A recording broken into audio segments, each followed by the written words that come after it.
Sur toute cette parcelle, il y avait toujours les problèmes avec les inondations. Quand il pleuvait beaucoup, les eaux descendaient avec de la boue et qui allaient inonder les maisons en bas. Donc on a essayé de corriger.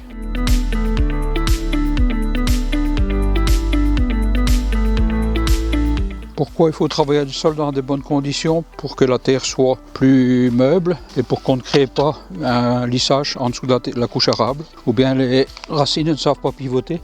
Pour voir si la terre est bonne, on prend sa bêche et on va voir un petit peu. Quand on jette le paquet de terre, si ça s'émiette, c'est bon.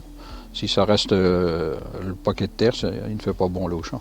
Il vaut toujours mieux aller 3 jours trop tard que 3 jours trop tôt. On essaie de ne plus labourer pour avoir principalement des couverts en hiver. On essaie de ne pas travailler trop profond ni trop fin pour que quand il y a une grande abondance d'eau, pour que le limon ne parte pas avec l'eau.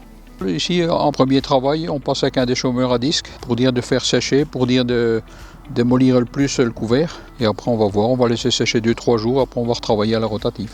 Ici, je travaille à 7-8 cm, 10 cm, allez, il n'y a pas plus quoi.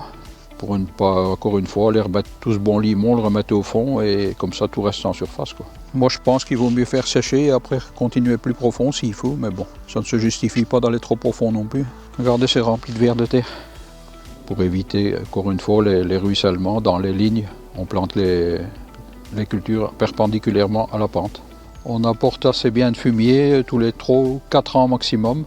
Du fait que je ne vends pas mes pailles, que j'échange mes pailles pour du fumier. C'est comme ça qu'on arrive à avoir un bon assolement avec du fumier assez régulièrement. Et aussi des écumes entre-temps, pour dire de chauler un petit peu les terres. Du fait qu'on met quand même de l'engrais liquide qui acidifie un petit peu les terres. Avec les écumes, on régularise tout ça.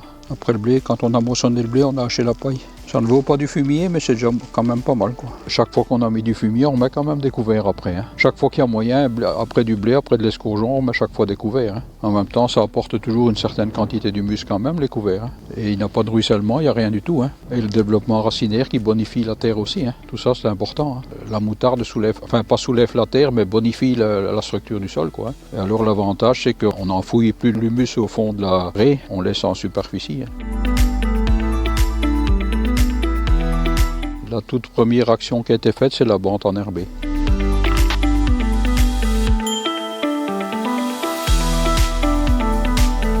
Pour alterner les cultures, pour qu'il n'y ait pas toujours soit tout des haricots, soit tout des betteraves, ou soit tout du blé, on a changé les rotations pour pouvoir avoir du couvert à l'hiver aussi, des blés d'hiver, de l'escourgeon, pour qu'il n'y ait plus trop de ruissellement. Après on s'est mis en rapport avec les plaines de l'Escaut et on a fait les fascines et les haies.